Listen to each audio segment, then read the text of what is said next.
Voltamos às pilhas gigantescas de livros para mostrar para vocês, recebidos do canal, em duas partes agora, porque eu já não lembro o que chegou nesse mês e o que chegou no mês passado.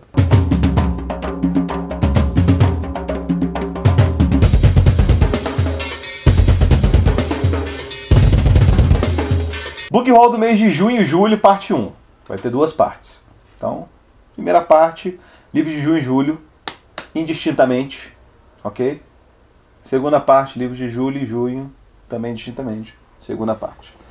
Beleza? Primeiramente, então, os livros que eu ganhei de escritores, enfim. Recebi, em primeiro lugar, cara, olha que legal, né? Tô de férias atualmente, então, mesmo de férias, parei para gravar um vídeo para vocês, porque a gente já sabe o que acontece quando a gente resolve tirar férias, né, Murilo? O trabalho se acumula, aí vocês ficam rindo da gente, esse Book Haul não vai terminar nunca, não sei o quê. A gente vira chacota na nossa pequena comunidade de internet, que é uma comunidade exigente, inclusive, porque tem bom gosto. Que eu não criei vocês para ficar aceitando tudo também. Vocês estão certos de zoar da gente, então tá tudo certo. Tava de férias, fui pro Rio, dei uma passadinha bem rápido, fiz um bate-volta no Rio. Tava em Resende na casa da minha mãe, fui ali só pra ver tia Simone, tio Rubens e tia Eleni. Tio Rubens me deu tradução dele, do Dostoiévski, do Idiota, da Penguin. Olha que tijolaço, Murilo. Já leu esse, né? Esse aqui, cara, na edição da Penguin, ele ficou com 937 páginas. Que tal? Interessante, né? Ficou super legal. Eu acho engraçado porque é o seguinte, a galera se liga assim, tipo assim, não, pô, Editora 34 é a referência em literatura russa, então vamos comprar as coisas da Editora 34. Sim, é verdade. Porém, entretanto, contudo, cara, Rubens Figueiredo está na Penguin Companhia traduzindo altas paradas e vocês estão deixando passar. Só digo isso, assim, um dos caras mais atentos e críticos da literatura russa para tradução, traduziu os grandes do Tolstói, os grandes Dostoiévski. Dostoiévski ele traduziu Crime e Castigo para Todavia, né? Agora o Idiota e os Pequenininhos, Jogador, Eterno Marido, Noites Brancas, foi tudo para Penguin. Chekhov estão lá, Pushkin, Evgeny Onegin, tá tudo lá, cara. Então, assim, as traduções do Rubens estão na Penguin, então, assim, não deixe passar essas coisas, tá? Você fica com isso na cabeça, assim, literatura russa 84, vocês estão deixando passar isso aqui, tá? Então, assim, literatura muito, muito boa. E, principalmente, cara, assim, em termos de literatura russa, gosto muito das apresentações do Rubens. Inclusive, foi isso que fez eu ficar amigo do Rubens, né? Caso vocês não se lembrem, se vocês não liam o blog Livrada, lá pelos idos de 2013, que eu falei, pô, faz aí, eu queria ser muito amigo do Rubens Figueiredo, faz aí uma campanha para eu ficar amigo do Rubens, passa até chegar nele. Passou, chegou, somos amigos há 10 anos agora, sempre nos visitamos quando estamos perto um do outro, e essa amizade profícua, belíssima e amorosa, eu dedico ao Livrada. Eu acho que o Rubens é um desses grandes camaradas aí que o Livrada trouxe para perto e tá aqui, sabe? Então, assim, as apresentações do Rubens, cara, são impecáveis, sabe? Eu acho que aqui ele é o único cara que, pô, dá a opinião dele mesmo sobre o negócio, explica o que há por trás das engrenagens aí, das intenções do romance, contextualiza com a vida do escritor, pô, maravilha. Então, recomendo pra caramba, tá aqui. O Idiota, Dostoiévski, Penguin Rubens. Muito bem, aí recebi do JV Araújo, que é nosso seguidor aí do Instagram e tudo mais, o livro dele que saiu pela Faria e Silva, chamado Requiem de Carnaval. Tá? A Faria e Silva, não sabia, cara, a Faria e Silva agora faz parte da Alta Books. Aliás, a Alta Books agora está comprando uma porrada de editora, inclusive acho que umas editoras que eu sei que são portuguesas, tipo aquelas edições 70, umas coisas assim. Agora eles compraram acho que a Morro Branco, tá virando um conglomerado aí. E o mais legal é que a Alta Books, eu sempre lembro que o Thier Rock é editor da Alta Books, né? O cara que fala, Hey Rockers! Cara, imagina você entra no escritório da Alta Books e o Thier Rock tá lá, cara. Puta, que emoção isso, né? Será que o Thier Rock gosta de literatura como a gente gosta, assim? Ou pra ele é mais um bagulho de business, assim? E ele edita as coisas baseado no que vende, no que não vende, mas ele não tem muita preferência de literatura. Isso seria interessante conversar com ele sobre isso. Posso que ele conversaria, né? Cara, eu vou falar pro Jimmy Lono. Falei, Jimmy, porque eles estão fazendo um negócio junto agora, né? Acho que eles se falam. Vou falar pro Jimmy, mandar o contato do Thier Rock aí pra gente. Vou ver se a gente bate um papo com ele sobre literatura. Posso que esse cara é gente fina pra caramba. Então o JV Araújo mandou aqui o Requiem de Carnaval. que são contos, são muitos contos inclusive, apesar de ser um livro curto. Tá? Ele é professor de História da América na UFRJ e é o segundo livro de ficção dele. Tá? Aqui temos um blurb de Giovanna Rivera. Tá, okay. Seus contos brincam pelas passarelas da memória e mesmo sob o sol festivo, um estranho se regala com medo de uma menina. Um prédio oferece a derradeira oportunidade de um alpinista social. Um pobre coitado tenta exorcizar alguns demônios. Um bate-bola é velado por sua mãe. Um buraco devora o escravizado e o seu algoz. Uma família aplaude os tormentos exibidos no programa de auditório. Como a escritora Giovanna Rivera diz na contracapa, aqui o real respira em nossa nuca. Ah, é legal dizer, porque o JV Araújo diz aqui na orelha que ele cresceu no subúrbio carioca. Não diz onde ele nasceu, mas ele cresceu no subúrbio carioca. E aí tem um conto sobre um bate-bola sendo velado, né? E, cara, a parada mais suburbana possível é você escrever um conto sobre um bate-bola. Né? Não tem bate-bola aqui em Curitiba, né? Coisas da infância carnavalesca do Rio de Janeiro. Mas tá aqui, JV, então obrigado mais uma vez aí por ter mandado o livro. Fica a dica pra galera que está nos acompanhando, quiserem ler uns contos aí de uns dos nossos seguidores, tá aqui, tá? Falando aos seguidores, recebi também do Renan Alvarenga, que mandou aqui até um desenho meu. Vai pra arte dos fãs. Arte dos fãs, arte dos fãs, arte dos fãs. Mandou o livro de poemas dele, Eólico. Tá, esse livro aqui saiu pela editora Ópera. Carioca, nasceu no mesmo ano que eu. Postulante beneditino da Abadia São Geraldo. O que é isso? Quer dizer que você é padre? Eu não entendo. Essa terminologia de padre eu não entendo, cara. Isso aí não... Licenciado em Letras, Literatura, pós-graduado em Língua Portuguesa. Conta outros livros de poesia publicados por aí. Luz de Açúcar, por aí a gente tem. Vira-volta. Havendo também integrado algumas antologias. Ele ficou por muitos anos ao canto litúrgico e sua paróquia. Ah, ele é padre mesmo. Aventuras no campo da ilustração e da fotografia. É. Então, o Renan acompanha a gente há muito, muito tempo também. Viu só, cara? Assim, ó, os padres acompanham a gente. Mesmo a gente falando essas besteiras todas que a gente fala sobre a Santa Sé e sobre o Papa. Então vamos ler uns poemas aqui do Renan Alvarenga. Antolhos. A aurora soprosa debandou cascas de papel periféricas, persistiu o mistério da sua prévia disposição. O fim coagido em paralelar ângulos e emoldurar cenas quadradas. Limal, esse vou ler outro. Palha. Sem haver quem me criasse, dei ao vento o sabor da minha sorte. O mato seco sequestrou-me a água dos dias, pensei planar alto, mas fui relva. V.C. V.C. Sulcado pelo sal, deslizou a poeira de si pela sombra íngreme da honra, passado por um estado não seu, foi-se pela passagem, numa via transversa, voltando como quem vai, e vice-versa. E mais um, de cortesia, porque o Renan acompanha a gente há muito tempo mesmo. Dulçor. Emoldurei lactosamente o toque áspero remanente da memória, padeço contente esse airoso traço, legado pela mão sorridente do meu bem. Então tá aqui. Eólico, do Renan Alvarenga, publicado pela editora Ópera. Tá? Obrigado aí, Renan, mais uma vez, cara, por ter mandado, assim como já mandou os outros aí. Então, agradeço pelas suas poesias. E por último, mais ou menos importante, recebemos aqui da Patuá, do Carlos Machado, Invisibilidade Coletiva. O Carlos a gente treina na mesma academia. Ele é um escritor aqui da cidade, ele é brother do Fernando Koproski. Desculpa, Fernando, é difícil falar sobrenome, mas eu sei. O meu sobrenome também é difícil de falar. O Fernando que traduz as poesias do Leonardo Cohen e do Bukowski, que saíram pelas 7 letras, faz música junto com o Carlos Machado, então eles fazem umas coisas. O Carlos Machado também é músico, tem vários discos gravados, tem vários livros publicados, de contos e romance e tal. Eu resenhei na Gazeta do Povo, nossa, lá pelos idos de 2011, um livro dele, que é o Poeira Fria. E agora chega aqui pela Patuá esse Invisibilidade Coletiva. Esse aqui, cara, nem sei qual livro do Carlos Machado é esse. Deixa eu ver se diz aqui. Aqui não, aqui só tem a orelha do Fernando Koproski. Não tem.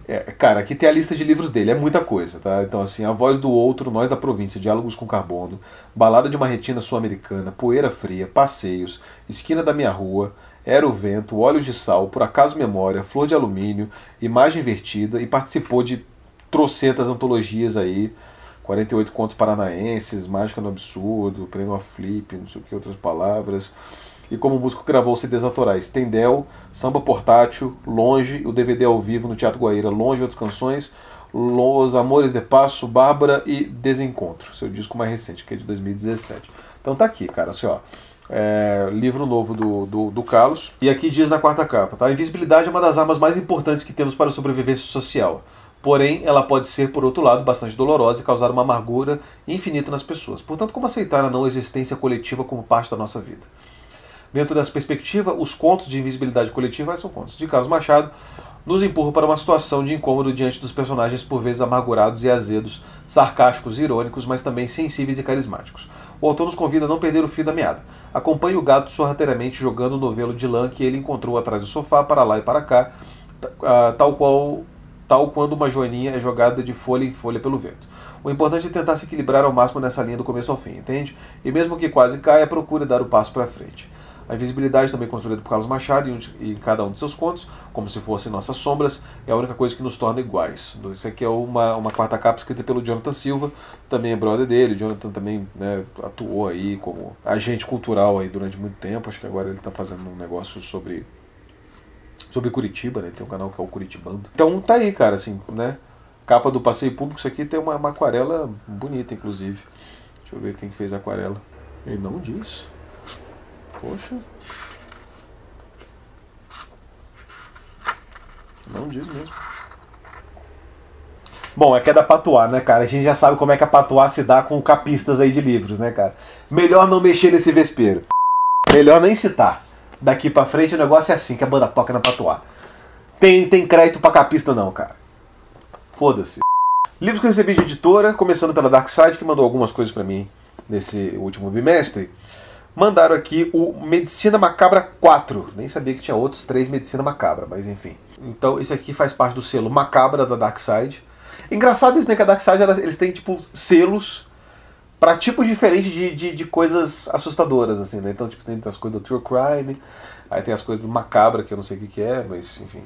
Tem que conhecer um pouco melhor aí sobre as linhas e os selos da Dark Side. Diz aqui, o 4º volume dessa viagem pela história da medicina traz relatos absurdos e desconcertantes que nos mostram a coragem e a criatividade dos cirurgiões ao longo dos séculos. Descubra como curiosidade, determinação e empatia levaram ao desenvolvimento de técnicas inspiradoras capazes de salvar pessoas, restaurar corpos e prolongar vidas. Você está pronto para conhecer a humanidade de dentro para fora? Não pareceu muito macabro, pareceu inspirador, na verdade. É porque medicina é meio macabro, assim, por definição, né? Porque você tem que, tipo, esfaquear uma pessoa para salvar ela. Em vez de você esfaquear até a morte, você esfaqueia até a vida. Mas enfim, bem ilustrado o livro, várias ilustrações iradas.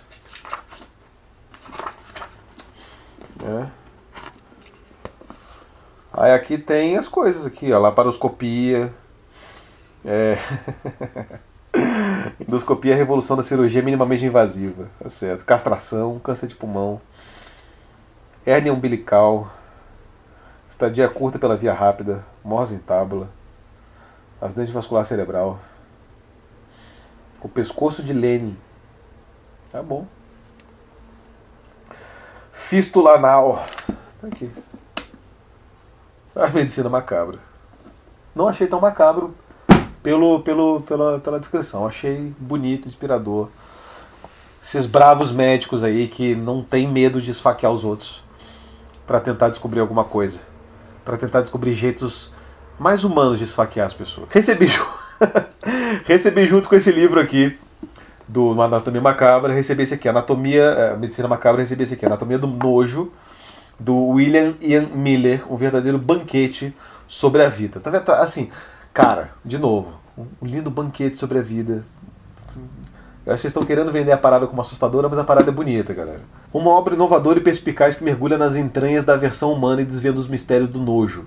Com uma abordagem multidisciplinar que combina literatura, psicologia, antropologia e história, o escritor e historiador William Ian Miller avalia essa emoção visceral e primal que molda nossas interações sociais, escolhas e até mesmo nossos sistemas de crenças. A Anatomia do Nojo oferece ideias provocativas e fascinantes sobre a natureza humana, nos desafiando a refletir sobre nossas próprias reações e preconceitos. Juntos vamos descobrir que amor, ódio e moralidade nascem de um mesmo lugar. Uma prova de que somos criaturas mágicas, excitantes e nojentas. Pô, maneiro isso aqui, na verdade. Muito maneiro, caralho. Uma investigação sobre da onde que vem o nojo, que é um dos divertidamente, não é isso? Você não viu divertidamente, cara? Pô, os caras ficam ali no computador mexendo as suas emoções, cara. Entendeu? E aí tem um dos divertidamente que é o nojo. Mas o nojo veio de algum lugar. E aqui ele explica da onde veio o nojo, né? Uma abordagem multidisciplinar. Interessante, cara. E botaram aqui uma mosca imensa com umas frutas. Você tem nojo de fruta? E de mosca? Não, então fudeu. Você tem nojo de quê, Murilo? Você tem nojo de caracol? E de lombriga? E aqueles vídeos que a galera espreme assim o cravo e daí sai um cravão assim? Recebemos da Darkside também, cara, olha só, uma caixona. Olha isso aqui, cara. É uma caixona. William Shakespeare, Hamlet. Você abre a caixa, não é um livro. É uma caixa que tem um livro dentro. E o livro é do Shakespeare, mas não é Hamlet. É o Otelo. Ah! Pegadinha do malandro. Cara, não entendi essa jogada de marketing até agora, Darkside. Se vocês quiserem me mandar um e-mail para explicar, eu agradeço. Agora, assim, vocês queriam vender o Otelo? Assim, cara, como é que... Os caras fazendo um brief assim na Darkside, assim, galera, precisamos vender o Otelo. Como é que vamos fazer? Cara, que tal se a gente colocar uma caixa escrito Hamlet na frente? E aí o cara compra, achando que é Hamlet, abre o Otelo. Fala assim, meu irmão, você vai longe. É você mesmo, cara. Então tá, então a gente recebeu aqui, cara, o Otelo do Shakespeare, ilustrado por Julien Deval. Porra, bonita ilustração. Deixa eu tirar essa cintinha aqui. Bonito mesmo. Bem bonito. Aqui, mais uma. Aqui esse Otelo aqui já tá meio super-herói, assim, né? O cara tá meio... Como é que é o nome do... Você que gosta de super-herói, Murilo? Como é que é o nome do Samuel Jackson lá no Vingadores? Tá, Nick Fury. Então, o Otelo aqui já tá meio Nick Fury. O Otelo era careca? Eu não sabia disso. Sabe que eu odeio homem careca? Não, né? Você sabe que eu não gosto de homem careca? Você é careca, Otelo. Veio junto aqui um teatro de globo pra montar. Se você recorta aqui, ó. Lembra disso aqui? Lembra quando você fazia isso aqui quando você era criança, Murilo? Uma vez chegou isso aqui num McLanche Feliz, assim. A gente tinha que cortar e montar uma parada. Aí você monta um teatro circular aí do Shakespeare, que parece o Paiol. Só que sem telhado. Aqui, manda junto. Então tá aqui, cara. Otelo, do Shakespeare, ilustrado por alguma razão dentro de uma caixa escrito Hamlet. Escrevam aqui nos comentários as suas conjecturas e as suas suposições sobre essa jogada aqui, cara. Isso aqui me bugou a cabeça, cara. Isso aqui me bugou a cabeça. Eu acho que é a parada do Buzz, cara. Eu acho que a parada assim, vai todo mundo falar assim, cara, vocês viram que a Darkside lançou um Otelo com uma caixa do Hamlet? E aí todo mundo fala e daí tá no hype, né? Deve ser isso, não é possível, cara. Eu fiquei assim, ó, sem entender nada. Por hoje, mais ou menos importante, recebemos da Darkside 2 livros ilustrados chamados Nas Montanhas da Loucura, do Lovecraft, com ilustrações desse Baranger. Ou Baranger, sei lá da onde que o cara é. Então tá aqui a história do Lovecraft, ilustrada. Cara, tem umas paradas aqui que tá meio... É bonito, assim, tá meio Star Wars, assim, no planeta Hoth. Sabe o planeta Hoth? Do Star Wars? Você não gosta de Star Wars? Gosta? Você não sabe qual que é o planeta Hoth? Caralho, Poser, né, cara? Aquele lá que tá tudo gelado, que tem os rinocerontes de trator lá, sabe qual? Até eu que não sei nada de Star Wars, eu sei do planeta Hoth, cara. Aqui, ó, então, tá aqui, acho que veio em 2 volumes. Então esse aqui é o volume 1 e este aqui é o volume 2. Então tá aqui, HP Lovecraft, né? A impressora mais assustadora que vocês conhecem. Escrevendo vídeos ilustrados aqui pra vocês, publicados pela Darkside. Recebi aqui, cara, da editora 34, um único livro nesse bimestre, que parece ser divertido pra cacete, né, cara? Que é o Conversas com Economistas Brasileiros. Assim, legal, galera, assim, pô, obrigado, 34, mas assim, eu não... Assim, prefácio do Pedro Malan. Caralho, galera! Prefácio... Aí, gatinha, quer ir lá em casa ver minha antologia de Conversas com Economistas? Essa aqui é uma nova edição, revista e ampliada, comemorativa dos 30 anos do Plano Real. Ler é sexy. Ler é hype. Ler é pop. Você imagina isso aqui, a galera do TikTok fazendo dancinha com economistas brasileiros? Então tá aqui, ó. Grandes economistas aqui, ó, Roberto Campos, Celso Furtado, Antônio Delfim Neto, Maria da Conceição Tavares, Luiz Carlos Bresser Pereira, Mário Henrique Simonsen, Afonso Celso Pastor, Edmar Baixa, Luiz Gonzaga Beluso, André Lara Rezende, Pércio Arida, Paulo Nogueira Batista Júnior e Eduardo Janete da Fonseca. E aqui tem outros 3 caras aqui, Ciro Bideman, Luiz Felipe L. Kozak e José Márcio Rego. Textos inéditos de Pedro Malandro, André Lara Rezende e Pércio Arida. Tá, então, cara, tá aqui. Se você quiser se inteirar sobre a economia do Brasil, não sei o quê, porque daí assim, você estuda a economia, não sei o quê, aí você fala, pô, estou aqui munido com as armas críticas necessárias para poder discutir política econômica com as pessoas. Aí você vai pra rua, daí você encontra tipo bolsonarista que fala assim, não, porque o ser humano veio da menstruação da mulher. Você fala, ah, cara, sério, vai discutir economia com essa gente? Sabe? Não, porque aí você começa a fazer os argumentos assim dos economistas. Não, porque eu li aqui no livro Conversas com Economistas Brasileiros o texto do Pedro Malan, e aí o bolsonarista olha pra você e fala assim, chala mais, e ele faz assim pra você. Boa sorte, cara. Boa sorte se esse é seu plano pra vida. Eu pretendo fazer outras coisas, tá? Então isso aqui realmente não... Assim, mas assim, interessante que eles lançaram, mas assim, não é pra mim esse livro. Não, como é que a galera faz quando você não gosta do livro? Não funciona pra mim. Não funciona pra mim esse livro, galera. Não funciona. Então, sinto muito. Recebi da Aleph esse livro aqui, Alerta Vermelho, da Martha Wells, que parece muito interessante, cara, que é Diários do Robô Assassino. Não sei se a Martha Wells é parente do H.G. Wells, né, o cara da Guerra dos Mundos, mas seria interessante se fosse. De qualquer jeito, não... Mas também não faz diferença, porque a gente vai falar aqui desse livro. Mas esse livro aqui parece super legal, assim, porque assim, é um robô que é construído para matar, só que aí ele fica autoconscio e aí ele não quer matar, ele quer ficar maratonando série.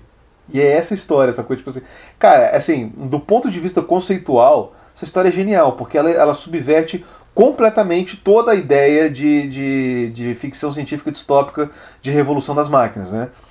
Quer dizer, você constrói os robôs para eles fazerem alguma coisa para você, aí eles ganham consciência e eles vão lá e começam a matar todo mundo. Isso aqui é exatamente o contrário, é um robô construído para matar, e aí ele ganha consciência e ele fala, pô, quero ficar de boa, quero ouvir o Armandinho e morar no Rosa Norte, né?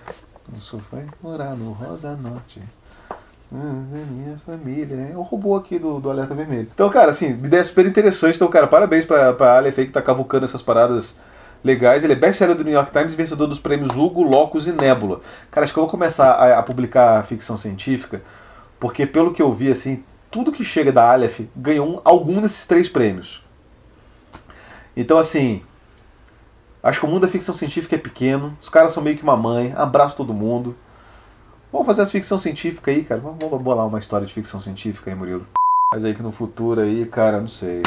Não sei aí que foda. Tem que pensar em situação de ficção científica. Não sei.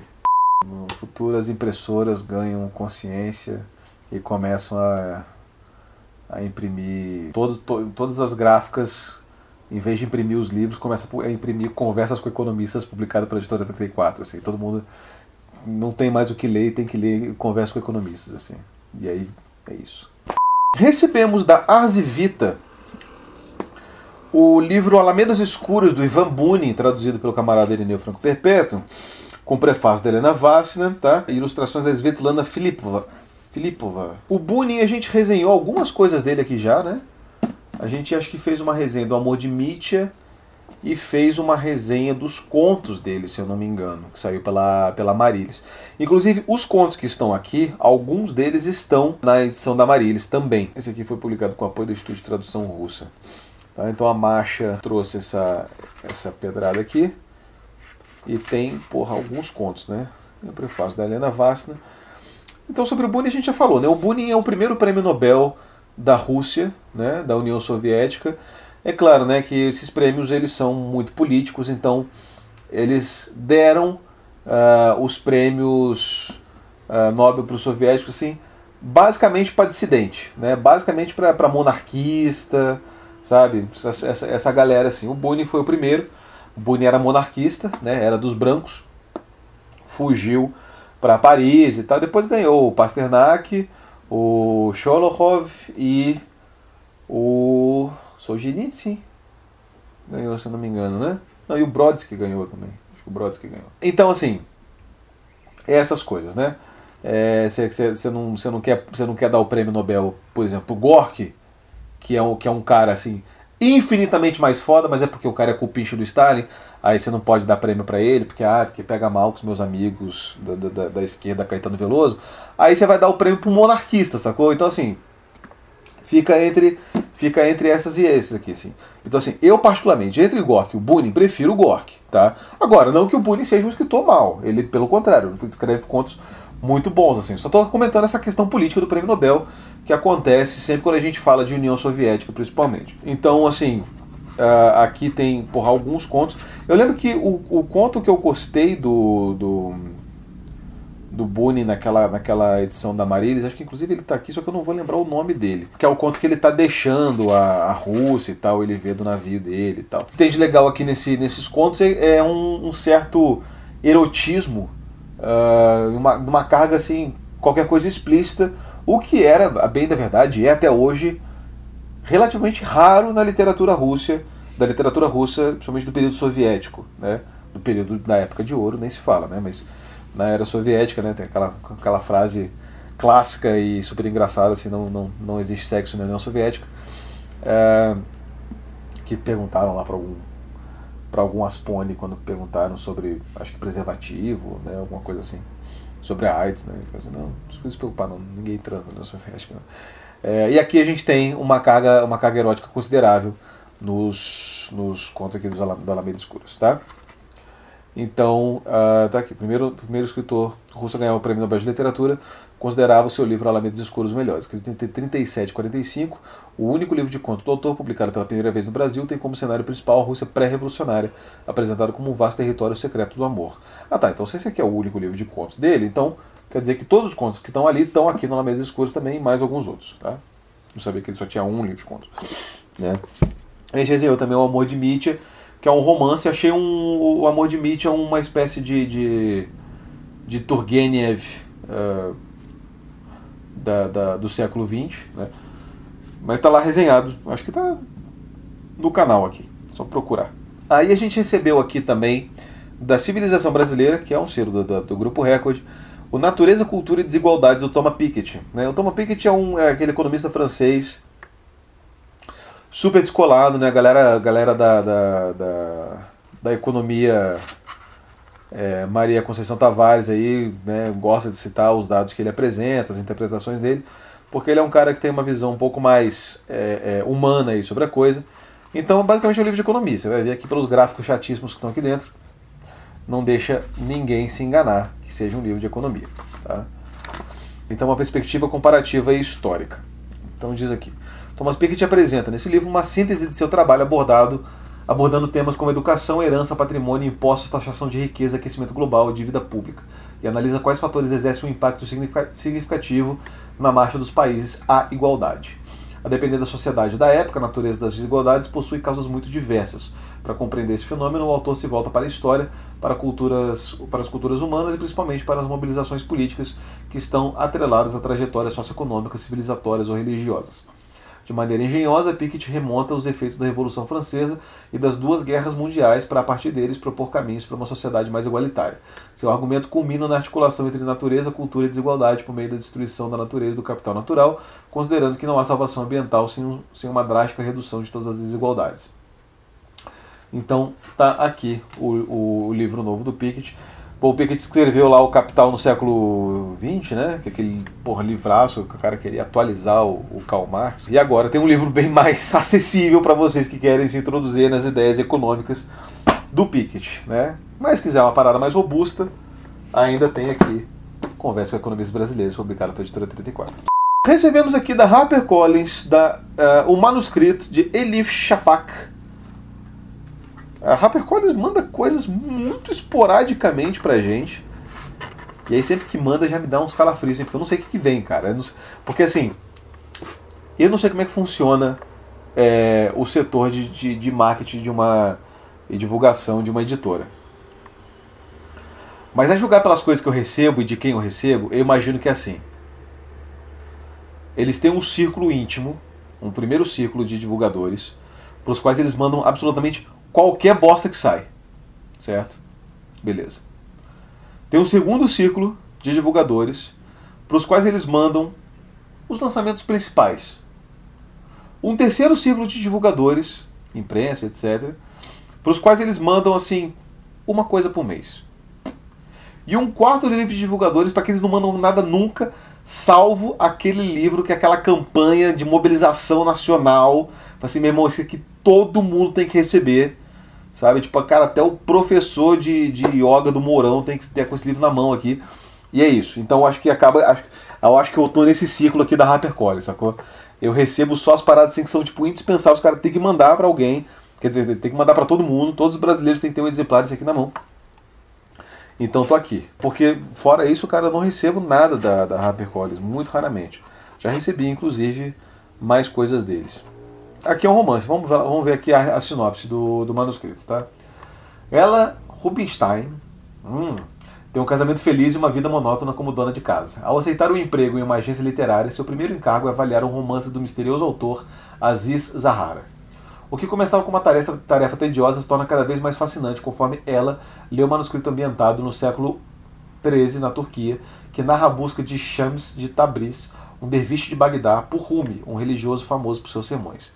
Ela, então, é arrebatada pelas lições deixadas por Shams, as chamadas as 40 regras da religião do amor, que oferece um vislumbre do sufismo, espiritualidade baseada na manifestação desse sentimento em cada um de nós. Enquanto mergulha na leitura, a mulher percebe que a história de Rumi reflete a sua própria, que Zahara, bem como Shams, tem seu objetivo libertá-la de uma vida privada de alegrias e prazeres.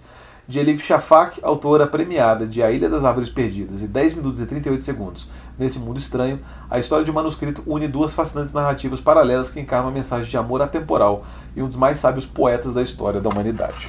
Ela é britânica-turca, tá? Publicou 19 livros, meu Deus do céu, bastante coisa. Tá aqui então, manuscrito Elif Shafak. Tá? Por último, mas não menos importante, recebi da editora Moinhos 2 livros, tá? Esse aqui do Gulbahar Haitiwai e Rosen Morgat, sobreviveu ao Gulag chinês, o testemunho chocante da luta pela liberdade de uma mulher uigur. Tradução da Jussara Valentino. Você sabe que os uigures estão sendo perseguidos pelo governo chinês, colocados em campos de concentração por serem chineses muçulmanos, né? Basicamente é essa a história que está acontecendo. E assim, sempre rola uma espécie de relativização quando a gente fala dessas coisas. Que é assim, você fala uma palavra tipo campo de concentração, a primeira reação das pessoas é falar assim, não, mas não é campo de concentração, né? Não é campo de concentração, não existe isso mais, campo de concentração. E aí depois que você mostra para a pessoa que é mesmo um campo de concentração, exatamente, aí vem a segunda resistência das pessoas que falam assim, não, mas não é um campo de concentração como naquela época era o campo de concentração. Porque, cara, a ideia de campo de concentração mexe muito na nossa noção, no nosso brio de humanidade, sacou? Porque se existe campo de concentração, enquanto você é um adulto, quer dizer, na sua geração existem campos de concentração, e você, por alguma razão, cara, não tá pegando em armas para destruir campos de concentração, é porque tem alguma coisa de errado com você. É porque, de alguma forma, você é conivente. Porque não é possível que você viva, né, numa sociedade que haja campos de concentração em algum lugar desse mundo e as pessoas estejam colocando. Aconteceu a mesma coisa com Guantánamo, aconteceu a mesma coisa com Abu Ghraib, e assim vai continuar acontecendo, e as pessoas vão continuar com essa resistência, de falar, não é campo de concentração, ou não é campo de concentração como era naquela época dos campos de concentração. Né? Então assim, é meio que campo de concentração sim. Agora perceba que não está aqui, né, sobreviver ao campo de concentração, ao Gulag chinês. Sacou? É o Gulag, cara. Por que o Gulag? Galera, se vocês nos perguntarem, tá, sobre essas coisas, sempre que elas aparecerem, vocês vão sendo levados paulatinamente por uma narrativa hegemônica que tem um propósito econômico, político, neoliberal por trás, e que vai sempre que tiver oportunidade, tentar demonizar a esquerda por meio daquilo que há de mais atroz na sua história política. Então, assim, perceba, cara. Perceba essas coisas, tá? Pra você não ficar assim... tá bom, né? Só um nome assim. É só pra chocar, é comercial, né? Um negócio assim. Tá? Não caia nessa, tá? Essas coisas acontecem, tá? E aí, de repente você vai na rua e fala assim, nossa, mas todo mundo sempre odiou o PT, assim, né? Que coisa esquisita, né? Porque eu lembro do Lula ser eleito aí com 78% dos votos, assim, agora todo mundo odeia. Que coisa esquisita, assim. Então, assim, essas coisas não são à toa, tá? Essas coisas não acontecem da noite pro dia. Mas elas vão acontecendo paulatinamente e por meio de pequenos símbolos, tá? Que existem aí. Tinha um cara aí que falava que era filósofo e hoje em dia é uma caveira, que ficava falando de um negócio chamado marxismo cultural. E é muito comovente, assim, você ver essa ideia dele, assim, porque ele acha que a parada está acontecendo no vetor contrário, né? Então, assim, não vou falar mais nada, mas assim, só se atentem a esses símbolos, tá? Porque essas coisas acontecem e não é à toa, não é aleatório. Isso aqui não foi um gerador de título, assim, que a galera tipo jogou um dado e aí pá, sobreviveu ao Gulag chinês. Não aconteceu dessa forma, tá? Essas palavras estão aqui por alguma razão. Então é o primeiro livro de memória sobre os campos de reeducação escritos por uma mulher uigur. Com punções sucessivas, o sistema suga nossa personalidade. Depois de ter esvaziado nossas mentes, os professores nos enchem com as ideias sombrias da propaganda. Repentinas as mesmas frases em louvor a partido. Ao nos encher com essa sopa, vamos também nos reeducando. Então perdemos nossa identidade, tá? Então tá aqui. O relato da mulher uigur. Beleza? E esse aqui também recebi da Moinhos, Restos de Azul, Michel de Oliveira. O Michel de Oliveira é sergipano, tá? Nasceu em 88. Escritor, fotógrafo, artista visual, jornalista, doutor em comunicação e informação. Autor de Meus Dedos Sentem Falta do Seu Cheiro, Fatal Error. Fatal Error que a Moinhos publicou, né? O Amor São Tantas Coisas, O Sagrado Coração do Homem, Cólicas, Câimbras e Outras Dores, e dos livros de não ficção Seduzido pela Luz ou Bases Antropológicas da Fotografia e Saudades Eternas, Fotografia entre a Morte e a Sobrevida. Bonita capa, né? Uma baleiona aqui, nossa. Bom, o cara é fotógrafo, o cara não ia deixar uma foto mequetrefe estampar a capa do livro dele, né? Uma puta de uma foto, né? Vamos combinar. Fotaça essa aqui. Isso é uma foto mesmo, né? Ou é uma imagem editada, mano. A gente tá chegando nessa época, cara. A gente tá chegando nessa época e principalmente eu tô chegando nessa idade de não reconhecer mais o que é foto, o que é imagem, né? Mas beleza. Em Restos de Azul, uma professora de língua portuguesa é afastada de suas atividades laborais em decorrência de um grave episódio de esgotamento físico e mental. Esse é o ponto de partida desse impressionante romance que apresenta de maneira melancólica e desconcertante uma anatomia da depressão, costurada desde fractais da solidão humana, cujo espatifamento é apenas interrompido a partir da chegada repentina de um gato faminto que invade a vida e o apartamento ocos da mulher, forçando a lembrança de que ela também precisa sobreviver. Michel de Oliveira narra a história dessa professora que está à beira do afogamento psicológico e que acaba por encontrar alento na escrita de suas dores. Com a escrita quase diária, deságua os assombros de ser viva e só, e acha forças para agachar-se às margens que detêm o ímpeto das águas, um movimento tão característico de todos nós, seres humanos, o de perdurar, apesar de todo fim, toda morte. Tá? Então, maravilha, aqui um romance do Michel de Oliveira para vocês, publicado pela Moinhos, beleza? E com isso, concluímos nosso Book Haul parte 1, voltamos mês que vem com a parte 2, e depois com os de agosto, e aí seguimos vida que segue, tá bom? Galera, se inscreva no canal, dá um joia, não deixe de seguir a gente, comente o que vocês quiserem, comente sobre algum livro aí que tenha chamado a atenção, a gente tenta dar uma moral pra ele. Um abraço aí, tchau.